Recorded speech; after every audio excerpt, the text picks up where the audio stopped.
Eugen Weinberg. He's head of Commodities research at Commerzbank. He joins us now from Frankfurt. So are commodities in a danger zone here, poised for a big drop? Whether the drop will be very pronounced, it will depend definitely on the Chinese growth. But China is unlikely to save and to rescue everybody.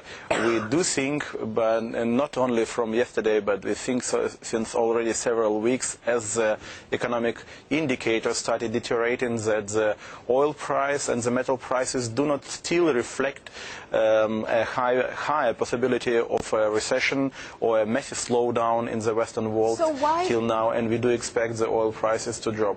Why have equity prices fallen faster than commodity prices? Why aren't we seeing this concern about the global economy reflected in oil prices, for example?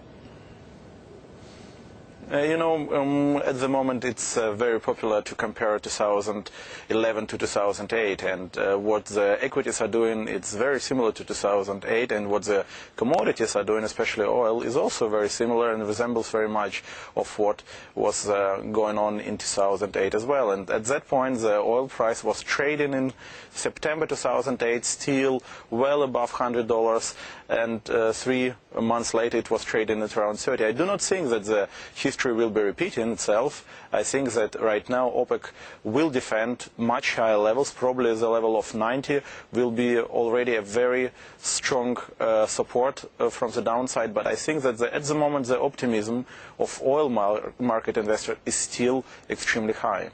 Now, your view on commodities depends very much on your view of the global economy. So where are you guys putting the probability of a global recession or some sort of double dip? And how key is China in all of this? Can it really prop up demand when the rest of the world is going in the other direction? The possibility of the recession in Europe and US has increased massively, but it will be probably still below 50% the probability in Europe as well as in the US at the moment. So our economists are still telling me that the slower growth is more likely than a slide into the negative zone. And again, China, as well as in 2008, 2009, is gonna be a key factor on commodity growth. But unfortunately at the moment China has its own problems. It still fights the inflation. It is still unlikely to cut the interest rates at the moment due to this inflation concerns. So the situation is probably a little bit worse from that point on China. But in general the world economy is larger and probably is more robust than in 2008. So we don't expect the similar slide of the similar amplitude, but still the optimism which is priced in is a little bit too high considering the deteriorating economic outlook. Eugene, tell me very quickly which commodities you expect to see fall the furthest from here, setting aside oil for the moment. And in percentage points, it's very difficult, but I think that especially as iron ore and metals are vulnerable to the slowdown because their price levels are still several %100 higher than in 2008, 2009. So we still have potential here, but there are also some good, not all the metals are bad even from the current point of view. Very quickly, how much more upside on gold, if any?